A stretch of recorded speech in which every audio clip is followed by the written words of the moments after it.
Eu gostaria por começar e com muita alegria no Senhor, de dar as boas-vindas a todos. À medida que nos fomos cumprimentando, já percebemos que estamos de vários pontos do país e graças a Deus por isso, porque a ideia quando começámos foi de realmente abranger o máximo possível o país e as igrejas, principalmente as igrejas dos irmãos, mas não só, todos aqueles que quisermos convidar são bem-vindos, até mesmo alguns que não sejam cristãos são bem-vindos para ouvir o estudo da palavra do Senhor.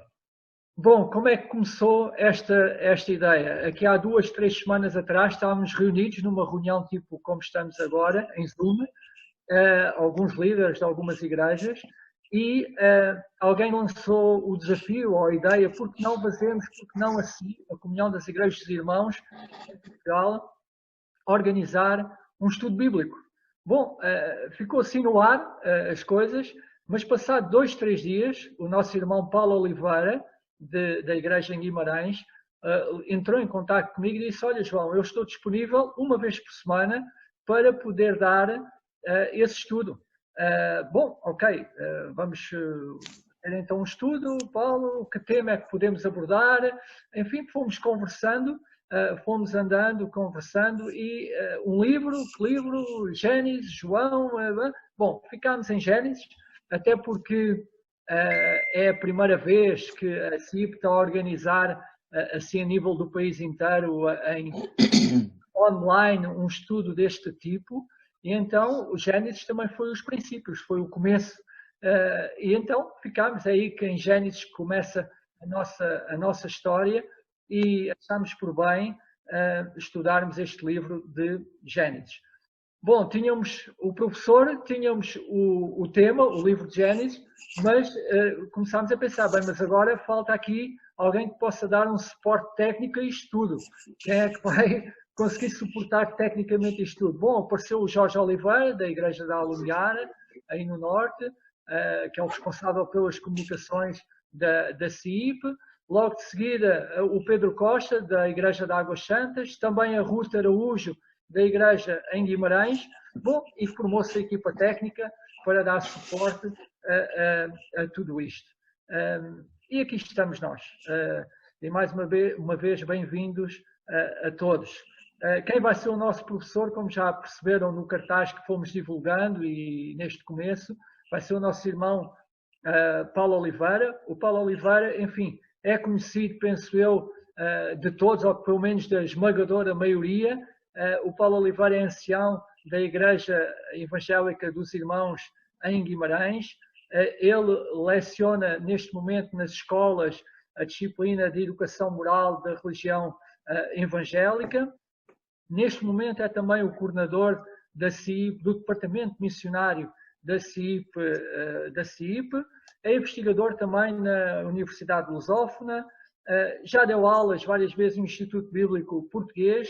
Também já foi orador várias vezes em alguns acampamentos e poderia continuar por aí fora, mas penso que os irmãos o conhecem, foi só uma breve apresentação. Como é que se vai processar o nosso estudo? Também muito rapidamente. Vamos ter 30, 35 minutos, mais ou menos, em que o Paulo Oliveira vai apresentar o estudo, vai fazer a explanação do estudo bíblico. E depois haverá cerca de 15 minutos em que ele vai responder às questões que vão sendo levantadas. Ou seja, essas questões podem ser levantadas como? Através do chat que existe aí, em que podem escrever as perguntas. Porque depois, no fim, passado esses 30, 35 minutos, o Paulo Oliveira vai responder a essas questões. Obviamente, se não conseguir responder a todas as questões, nós depois vamos arranjar a maneira de não deixar as perguntas sem resposta, está bem? Mas é provável que, se houver muitas questões, que não seja possível, durante este espaço, responder a tudo. Mas não ficarão sem resposta, com certeza. Bom, e é isto. Eu também, os irmãos não vieram à reunião para me estar a ouvir a mim, vieram para ouvir a palavra de Deus através do estudo do nosso irmão Paulo Oliveira sobre Gênesis. Por isso, o que eu propunha agora de seguida é que pudéssemos ter uma palavra de oração, está bem? Vamos orar e depois, logo de seguida, o Paulo Oliveira começará então o nosso estudo sobre o livro de Gênesis. Eu vou pedir ao nosso irmão Jorge Oliveira, será que o Jorge Oliveira pode ter uma pequena palavra de oração? Força, vamos.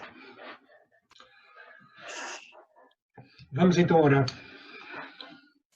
Nosso Deus e nosso Pai, nós estamos gratos por esta oportunidade que Tu nos dás, Senhor, de nos reunirmos desta forma, Senhor, ainda que distantes fisicamente, Senhor, estamos unidos pelos vínculos e pelo amor do Senhor Jesus Cristo. Te agradecemos, Senhor, pela Sua tão grande salvação e Te louvamos, Senhor, por esta oportunidade de estudarmos a Tua palavra, Senhor. Vem abençoar o Teu servo, Senhor Paulo, vem dirigi-lo, vem com o Teu Espírito Santo ajudá-lo a lembrar-se daquilo que tem que transmitir, Senhor, e ajuda-nos, Senhor, a adquirir também não só conhecimento, Senhor, mas ensina-nos a Tua palavra para que possamos pôr em prática no nosso dia-a-dia, Senhor. Seja glorificado em tudo, dirige todas as coisas. Nós te queremos agradecer desde já por tudo, por cada irmão, por cada irmã, por cada família que está aqui, Senhor. Oramos, Senhor, por cada igreja que também representamos, Senhor. E te pedimos nesta hora que sejas glorificado em tudo e que venhas a falar-nos ao nosso coração. Nós te pedimos e agradecemos pelos méritos no nome do Senhor Jesus Cristo. Amém. Então, Paulo Oliveira, o tempo agora é teu, tá bom? Ok, tá bom. Ok, obrigado. Boa noite a todos mais uma vez. Não tenho a noção de quem é que está cá, mas a todos, boa noite, bem-vindos. E este livro de Gênesis, para mim, tem sido um livro fascinante para estudar. Nós hoje não iremos entrar propriamente dentro do texto. Eu optei por este primeiro estudo ser antes uma abordagem introdutória a vários assuntos relacionados ao livro de Gênesis, que penso que nos poderão facilitar depois a leitura, a compreensão do livro. Também era interessante os irmãos irem lendo o livro de Gênesis. Então ajuda, uma espécie de trabalho de casa, ir lendo o livro de Gênesis. Podemos ter alguma pista hoje para ir fazer algumas leituras, então ir lendo o livro de Gênesis. Eu vou tirar também a minha imagem daqui, eu tenho alguns slides para apresentarem, então vamos falando. E como já ouviram, depois poderemos ter também então um tempo para algumas perguntas. Então o livro de Gênesis ele é o primeiro livro da Bíblia e é ali que nós temos uma primeira introdução a tudo que nós temos das Escrituras. Ele faz parte de uma secção que nos é conhecida como Pentateuco. Esse termo deriva do grego, através do latim, Pentateuco e Teukoi de livros.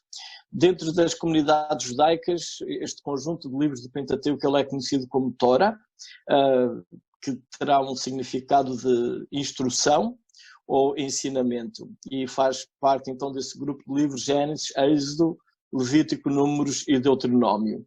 No primeiro século, esses 5 livros eles eram escritos num longo rolo, portanto podemos imaginar um rolo bem longo e seria uma única unidade, mas depois também por uma questão de ser prático foi sendo dividido em vários rolos.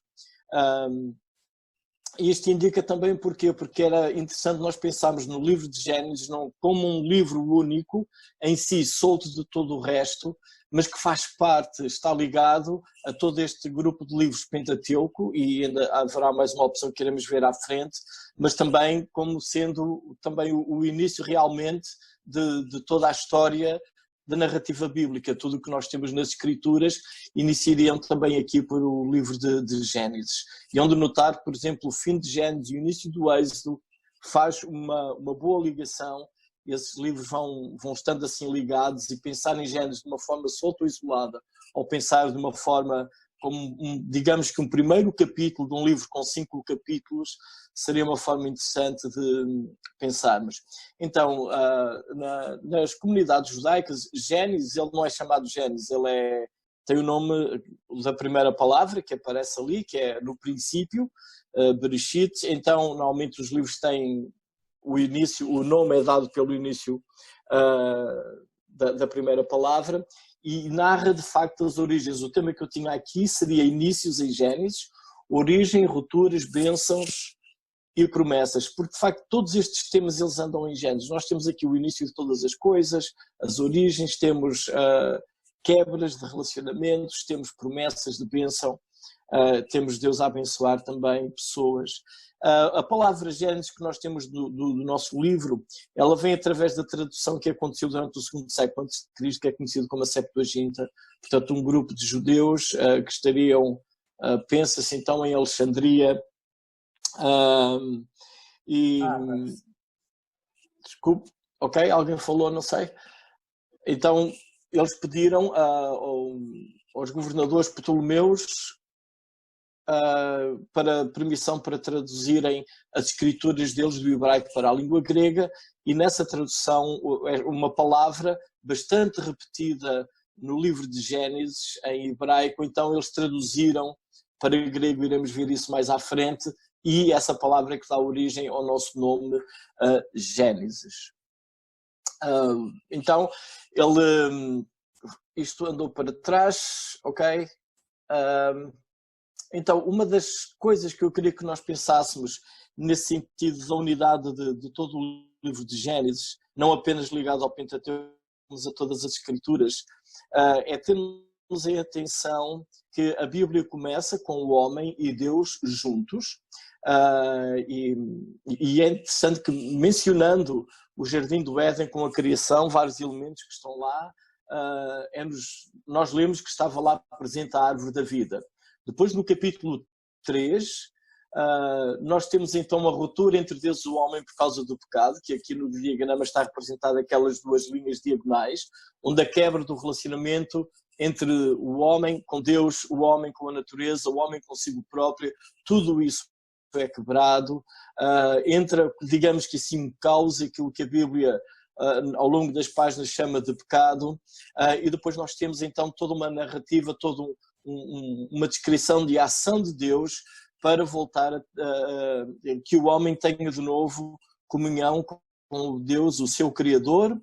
Tudo isso vai desaguar promessas na pessoa de Jesus Cristo, e mais tarde, no livro de Apocalipse, nos últimos 2 capítulos, como que as Escrituras, e isto estamos a falar de um processo de mais de 1500 anos de escrita, digamos assim, toda a Bíblia, e de novo quando chegamos aos últimos 2 capítulos de Apocalipse, portanto, digamos que à distância de 1500 anos do primeiro livro da Bíblia, as peças voltam-se a juntar e temos de novo a árvore da vida, temos de novo o homem junto com Deus.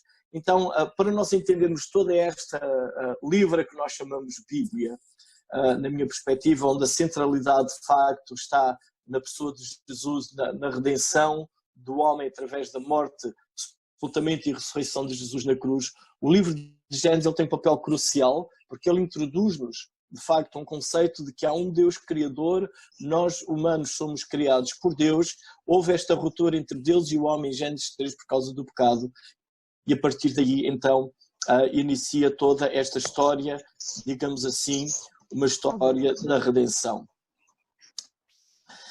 O livro de Gênesis ele termina com um dos grandes personagens do livro, que é José. Por exemplo, e onde notar que José, quando ele morre, parece que a história não acaba ali. Ele dá instruções para ser sepultado na terra que tinha sido prometida aos seus descendentes, aos descendentes de Abraão. Então, isto faz a ligação, deixa aquela ponta para passarmos ao capítulo seguinte, que seria então o livro do Êxodo, em que somos então introduzidos à família da descendência de Abraão, que está no Egito, e vai sair de novo para a terra que o Senhor tinha prometido a Abraão, levando depois também os ossos de José. Portanto, há uma ideia de continuidade, e a Bíblia toda tem essa ideia de continuidade ao longo de todas as páginas.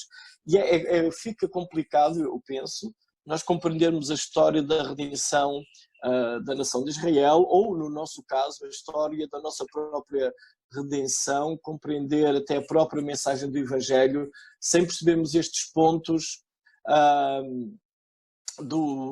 da salvação que há, de compreender a salvação que há em Cristo Jesus, sem percebermos esta ligação do livro de Gênesis.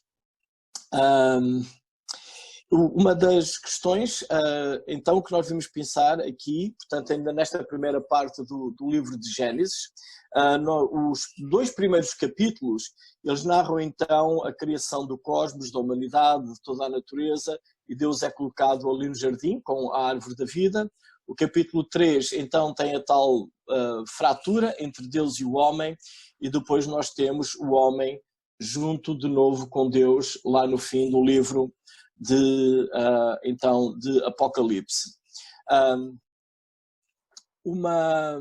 Um outro conceito que eu queria sugerir que pensássemos é, em vez de usarmos a palavra Pentateuco, usarmos este conceito de Hexateuco, porque de facto dá a ideia, ou seja, é toda esta uma história da redenção. E é interessante nós notarmos ao longo das Escrituras a forma como Deus se revela a nós. Deus revela-se ao homem, isto ao longo das páginas da Bíblia, no seu próprio ambiente, no seu próprio ambiente cultural em que o homem está. E nós notamos isso de uma forma fantástica quando Jesus vem e habita entre nós. E ele está precisamente dentro daquela cultura judaica do primeiro século. Esta estrutura, se nós pensarmos nestes primeiros 5 livros da Bíblia, incluindo agora o livro de Josué, fica uma estrutura bastante interessante, uma espécie de um grande tratado que Deus faz com os homens, neste caso com o seu povo Israel. Estudando algumas características dos tratados daquela época, daquela cultura, do Oriente Médio, os hititas, por exemplo, têm alguma documentação sobre isso. Poderíamos olhar para estes primeiros 6 livros da Bíblia como um grande volume de um grande tratado entre Deus e o seu povo. Então, os primeiros capítulos deste tratado grande seria Gênesis, iniciando no capítulo 1 até ao capítulo 19 de Êxodo. Então isso seria como uma introdução histórica a um grande tratado. O tratado propriamente dito, a parte da lei, das estipulações, das ordenanças, toda essa matéria, digamos que o contrato ou a aliança, se quisermos usar outra palavra, ela será então abordada desde o capítulo 19 do Êxodo até ao capítulo 10 do livro de Números. E depois do capítulo 10 de Números até então Josué, nós temos essa conclusão histórica do tratado. E porquê incluir Josué? Porque é precisamente no livro de Josué que eles entram e conquistam a terra, ou seja, essa parte das promessas de terra, elas realmente acontecem e concretizam-se no livro de Josué. Então, se nós podemos olhar para estes 6 livros da Bíblia, do qual Gênesis é bem o início, com esta pequena estrutura, e esta primeira parte de introdução histórica, ela é extremamente importante porque Deus está-se a revelar ao povo quem Ele é. Ou seja, não é um Deus, portanto eles viviam em culturas politeístas, é em Israel, com Abraão, aliás, que aparece a primeira menção, o primeiro conceito da existência de um único Deus, um Deus único, não há mais nenhum. É precisamente com Abraão, toda a informação que temos dentro das Escrituras ou fora delas, é ali que aparece a primeira vez esse conceito de que há um único Deus, e então o Senhor, como está a dizer Israel, toda a história que esta nação tem. E essa história começa por onde? Eu existo como Deus Criador e eu criei-vos. Eu tive, entretanto, aqui um aviso que a reunião vai cair dentro de alguns minutos. Quando for para eu fazer uma pausa e me calar, por favor, então indiquem. Mas basicamente desde Gênesis... Ok. 7 minutos. Então, 7. Depois retomamos no mesmo link. Está bem, depois vai dizendo 2 ou 1 minuto, está bem. Então, ou seja, eu queria que nós pensássemos desta forma, que o Senhor está a falar a este povo e começa a dizer o que? Olha, há um único Deus que existe, que sou eu, e eu criei-vos. E começa toda aquela história da criação.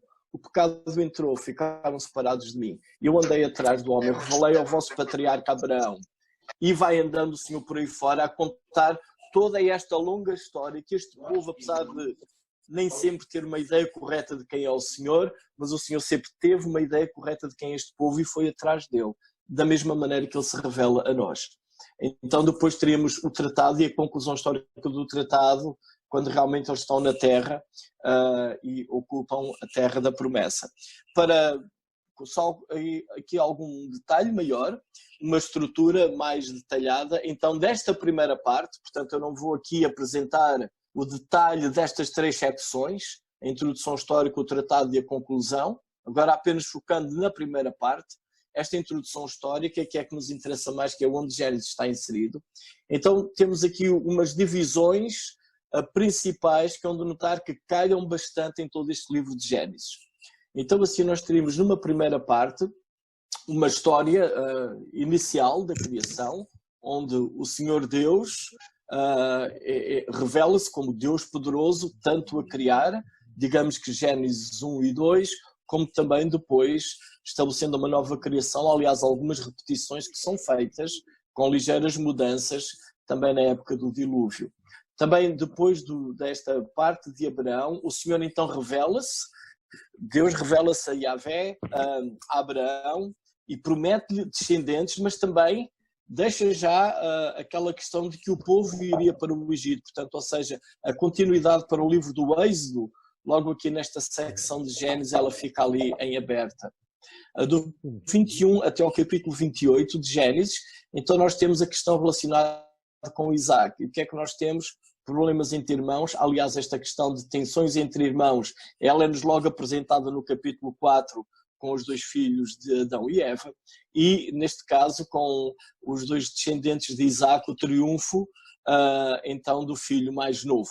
A parte central desta estrutura seria então Jacó, que o Senhor depois irá mudar o nome para Israel, e o nascimento então das 12 tribos de Israel. Isto ainda acontece tudo no livro de Gênesis, mas nós de facto só vamos ver essa ideia de formação de nação a partir do livro do Êxodo. Portanto, entram para o Egito, digamos que um bando, uma pequena tribo nómada, se podemos usar essa expressão, um grupo relativamente pequeno, menos de 100 pessoas, e saem do Egito uma nação. Portanto, temos aqui, de facto, nota-se já bem esta transição de unidade entre o livro de Gênesis e o livro do Êxodo. Depois, a última parte de Gênesis, então, nós somos apresentados a José, temos de novo outra vez as questões entre os irmãos, e eu quero que notem aqui que começa a haver algumas ideias que já não são tão estranhas, porque é onde notar que na letra C que eu tenho ali com Isaac, tem dissensão entre os irmãos e o triunfo do mais novo, ou seja, Jacó e Esaú. Mas quando chegamos a José, nós também temos problemas entre os irmãos. Os irmãos lutam uns com os outros e os irmãos lutam com José. E também José, ele acaba, há um Benjamim, mas também acaba por haver ali um triunfo do mais novo. E esta é uma característica do texto hebraico, da literatura hebraica. Ela é muito mais notada na poesia, mas também na prosa. Muitas vezes os livros estão organizados em estruturas paralelas. Então depois, quando já entrando no Êxodo, só para terminar aqui enquanto temos estes minutos, no Êxodo nós voltamos a ter uma linha paralela com o B em cima de Abraão. Se o Senhor promete muitos descendentes em Abraão, no Êxodo Deus promete então multiplicar Israel e liberta-o do Egito. Portanto, voltando ao assunto que já tinha falado com Abraão entre o capítulo 12 e o 21, que os descendentes dele iriam ao Egito, e a última linha em baixo, a jornada do deserto, onde realmente há o poder do Senhor, então no deserto, e Deus sustenta o seu povo no deserto, como também nos primeiros 11 capítulos, Deus sustentou, apesar do pecado entrar, mas Deus sempre sustentou um descendente da mulher que atravessou toda aquela linha genealógica, passando por Noé, passando por Abraão, e eventualmente, lendo o Novo Testamento, irá chegar precisamente à pessoa de Jesus. Não sei quantos minutos nós ainda temos. 2 minutos. 2 minutos. 2 minutos. Então, 2 minutos, este tipo de estrutura que nós podemos ver aqui de deste conjunto de livros, então, e este primeiro grupo onde Gênesis está inserido, algumas coisas que enfatizam e eu creio que são importantes para nos ajudar a compreender e perceber a mensagem do livro de Gênesis. A primeira delas é que o Senhor, Ele é o Criador poderoso. Ou seja, nós não podemos, lendo este livro e esta estrutura destes livros juntos, nós não podemos pensar em nada mais poderoso além do que este Deus que criou. Ou seja, se alguma coisa existe, está debaixo deste poder, da autoridade, da soberania deste Deus Criador. Ele é o Criador do céu e da terra. E aqui iremos ver uma figura de linguagem, ou seja, não há nada que exista que esteja ou no céu ou na terra. Tudo está incluído nisso. O dilúvio vem da parte deles. Ele estabelece todos os povos e ele domina realmente sobre todas as coisas que existem.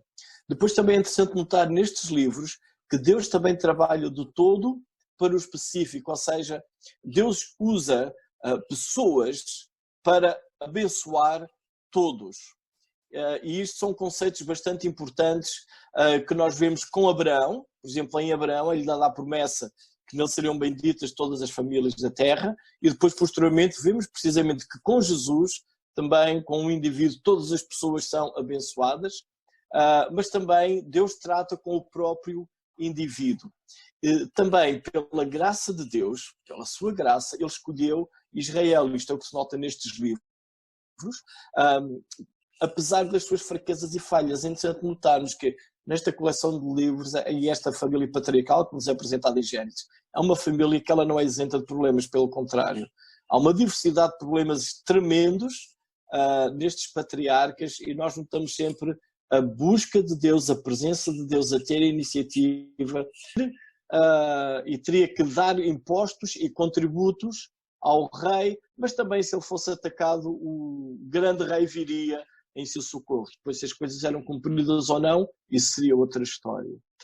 E depois temos então os chamados pactos de paridade, que são dois indivíduos, digamos que da mesma estatura, que fazem um acordo entre si. Portanto, seriam dois soberanos que fazem um acordo de paz ou qualquer outro tipo de acordo entre si.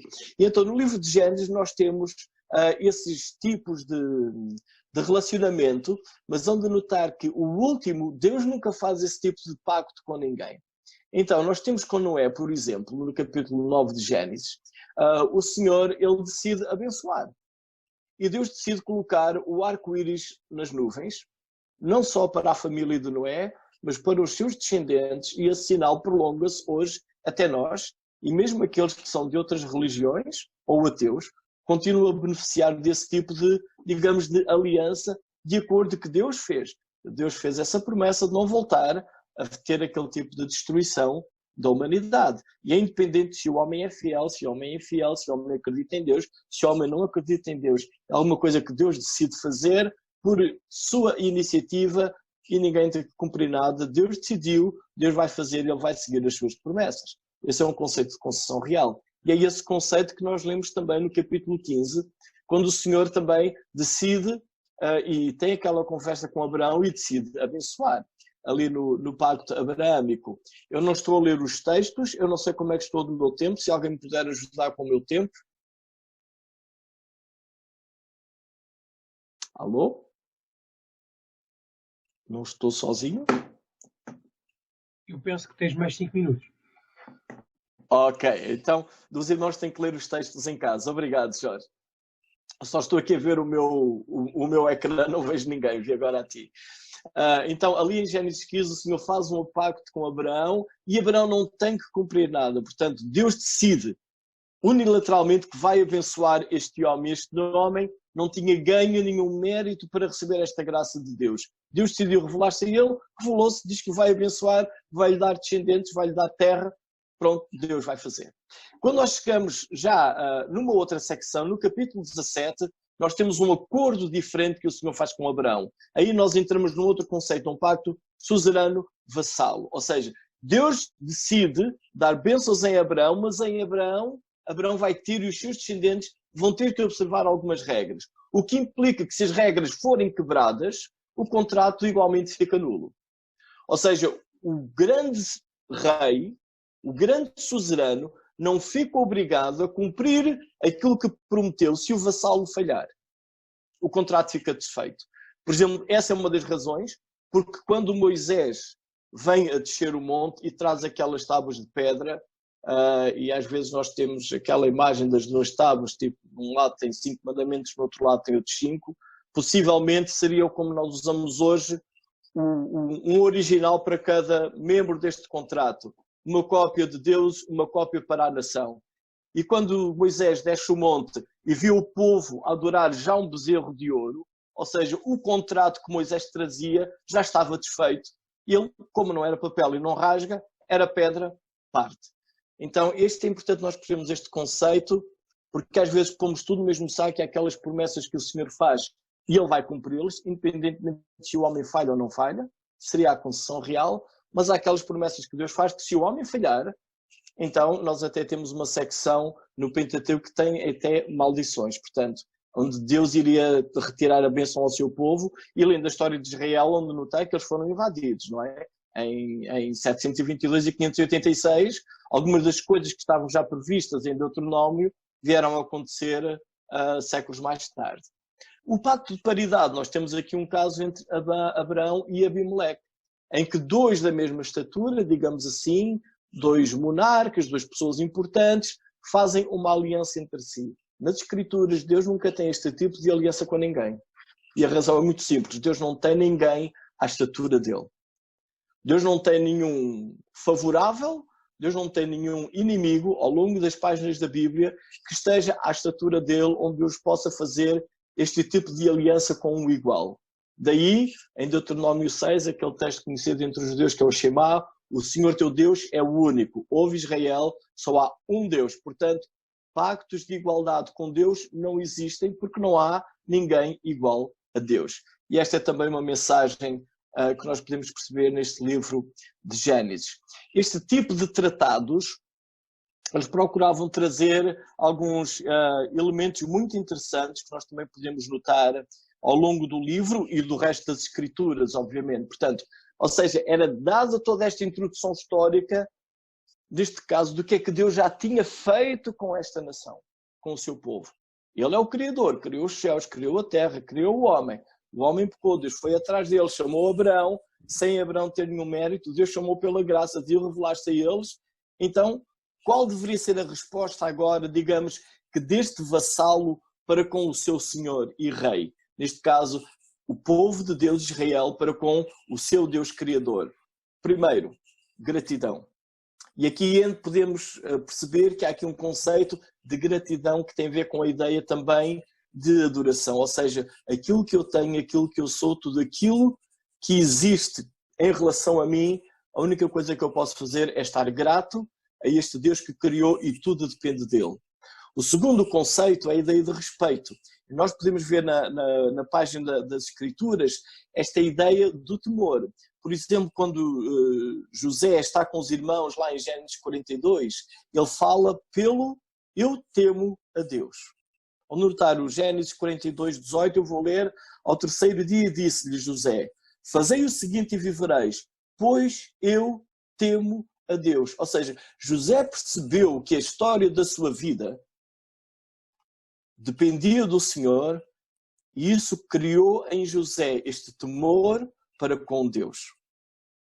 E, em terceiro lugar, que eu tenho aqui a ideia de confiança. Podemos confiar neste Deus? Podemos. Ele tem o poder para criar. O homem separa-se, mas este Deus vai atrás do homem. Arranja métodos para perdão, para restauração, para redenção. Deus vai atrás do homem e Deus quer o homem de volta. E Deus é suficientemente poderoso para fazer com que o homem volte a estar de novo em paz com Deus. Andando rapidamente nestes minutos, só algumas coisas sobre o texto também de Gênesis. Nós estamos habituados às nossas traduções em português, temos a nossa querida Almeida Revista e Corrigida, mas a Bíblia não foi escrita na língua portuguesa, nem o Ferreira de Almeida foi o autor do livro de Gênesis. Então, foi escrito em hebraico, e o hebraico já deriva de que seria o hebraico bíblico, seria do judaico, que seria falado em Jerusalém no 7º e 6º séculos antes de Cristo, E o hebraico é uma língua que não tem vogais. Por exemplo, nós temos as nossas A, E, O, U. O hebraico não tem vogais, apenas tem consoantes, e cada palavra tem o significado a partir de 3 letras consoantes.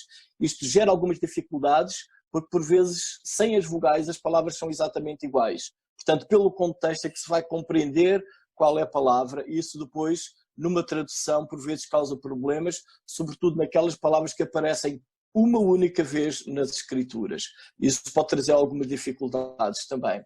O som das vogais, ele foi incluído uns tempos mais tarde por um grupo de homens judeus, já na Idade Média, chamado Massoretas, que significa que eram os transmissores, que estariam encarregados de escrever o texto bíblico. Portanto, nós podemos pensar em Moisés a viver 1500 anos antes de Cristo, e na Idade Média os sinais vocálicos é que foram introduzidos precisamente para facilitar a leitura. E podemos também perceber aqui a mão do Senhor a preservar todo este processo de transmissão do texto escrito, copiado à mão, sujeito a erros, e não há erros que vão alterar a teologia, esta história da redenção, graças ao Senhor.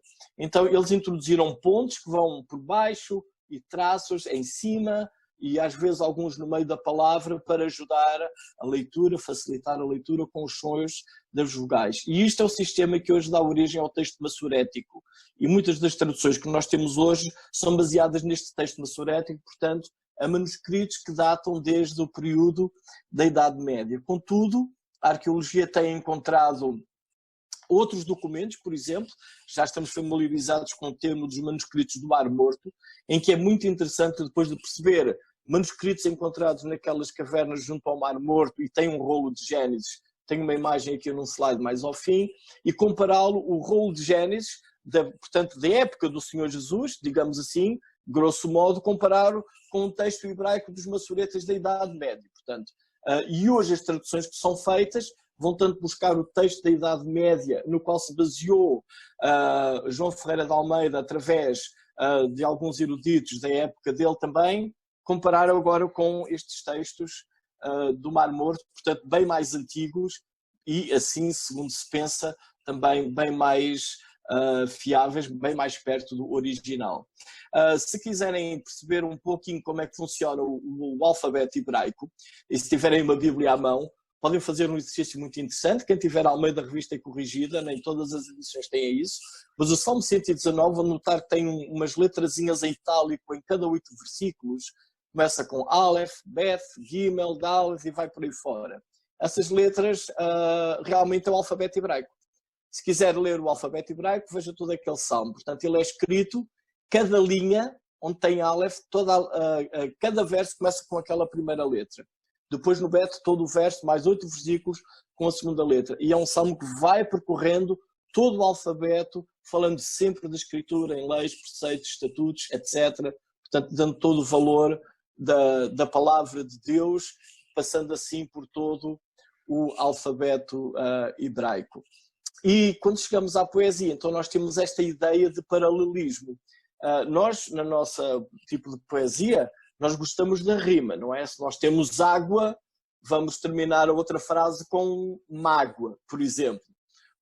A poesia hebraica não funciona assim, ela funciona com ideias que vão paralelas. Nós temos uma ideia e temos outra ideia que vai paralela à segunda e outra ideia que vai paralela também.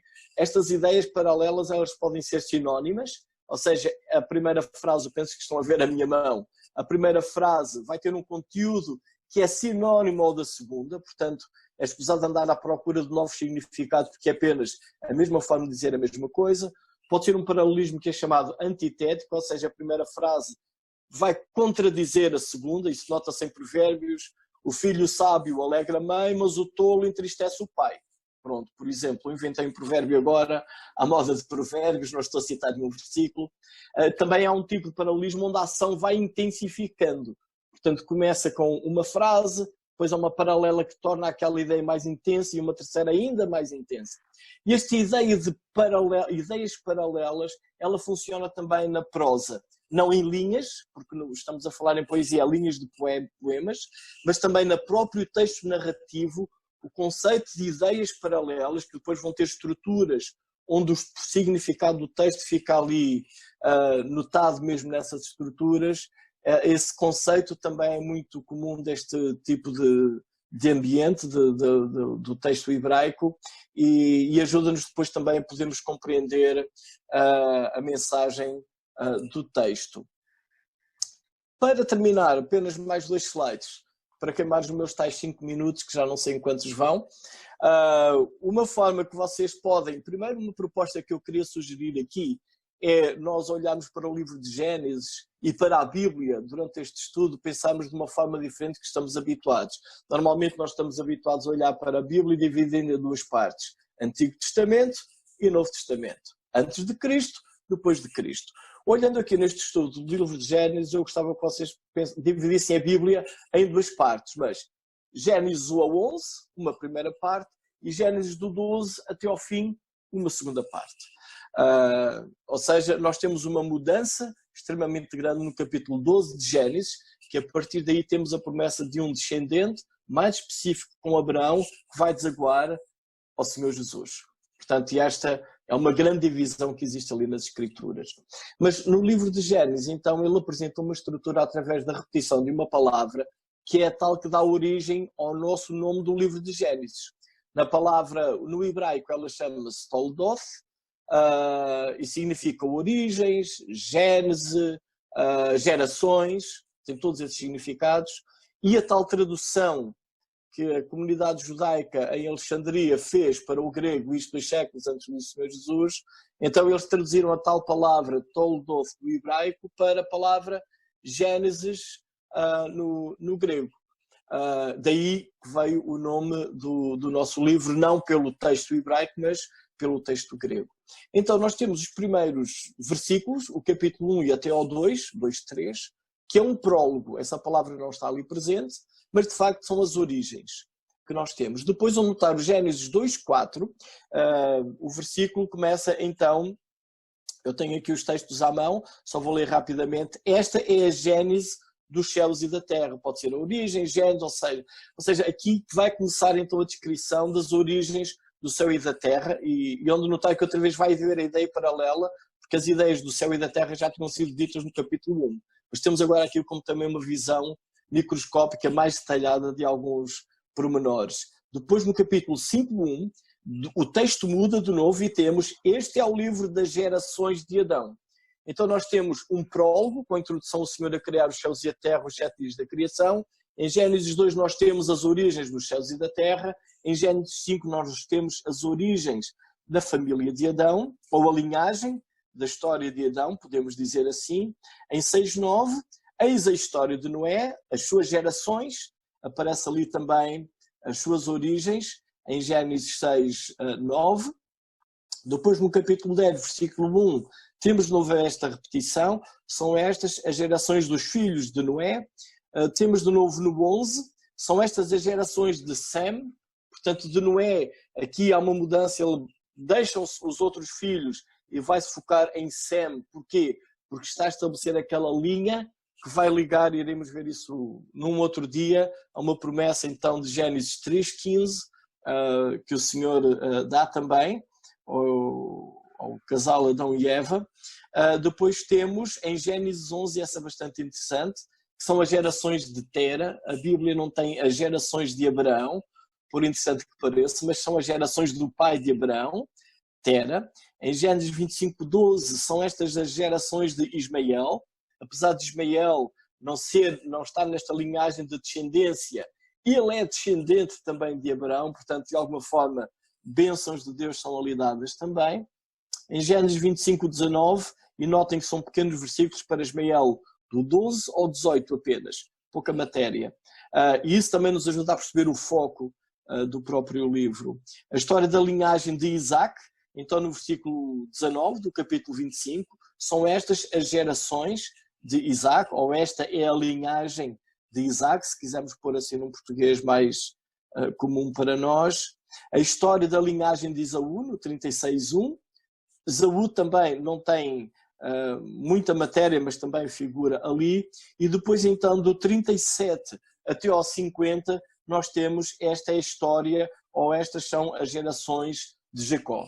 Então aí temos grande matéria sobre este patriarca que irá levar então a sua família para o Egito. Então, por que ler Gênesis? Ok, tenho aqui algumas respostas. E então, talvez é uma boa razão para nós lermos o livro de Gênesis e não lermos como um livro isolado, mas um livro que nos dá como que uma porta de abertura a todo o resto das Escrituras, à mensagem do Evangelho, à pessoa do Senhor Jesus, ao problema do pecado, à redenção através de Cristo e à possibilidade de nós podermos estar de novo em paz para a eternidade, para todo sempre, de novo com Deus, lá em Apocalipse, nos últimos 2 capítulos já. Portanto, lendo Gênesis, iniciando com o homem no jardim com Deus, com a árvore da vida, e as coisas andam ali, de novo surge no fim de Apocalipse o homem de novo com Deus, com a vida do Deus Criador. Então, podemos ler o livro para entender as nossas origens, para entender de facto quem é que nós somos e o significado da vida. E é interessante que nesta altura que estamos todos confinados, muitas pessoas fazem essa pergunta. Quem é que nós somos, o significado da vida? Estas coisas fazem parte da vida. Lendo Gênesis vemos isso. Este vírus, nós dizemos que vem alterar muita coisa. Não vem alterar nada. O homem era pecador separado de Deus antes do vírus. O homem continua pecador separado de Deus depois do vírus, durante o vírus. E a única solução antes, durante e depois da pandemia é que Jesus morreu por nós para nos salvar. Portanto, nada mudou antes, nada mudará depois. A verdade de Deus é eterna. Ok, isto é um devaneio meu. Então também para percebermos o nosso lugar no mundo, o nosso relacionamento com Deus, com os outros seres humanos e sobretudo com o Deus Criador. Porque o pecado ele veio criar uma ruptura não apenas entre o homem e Deus, mas entre o homem e o próprio homem, entre o homem consigo próprio, o homem com a natureza. Um caos entrou.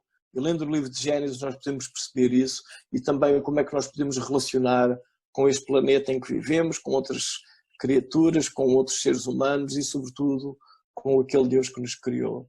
E também para compreender de uma forma mais ampla e plena o significado desta história da redenção, que atravessa todas as páginas da Bíblia e como ela vai desaguar, vai culminar na pessoa e no ministério do Senhor Jesus Cristo.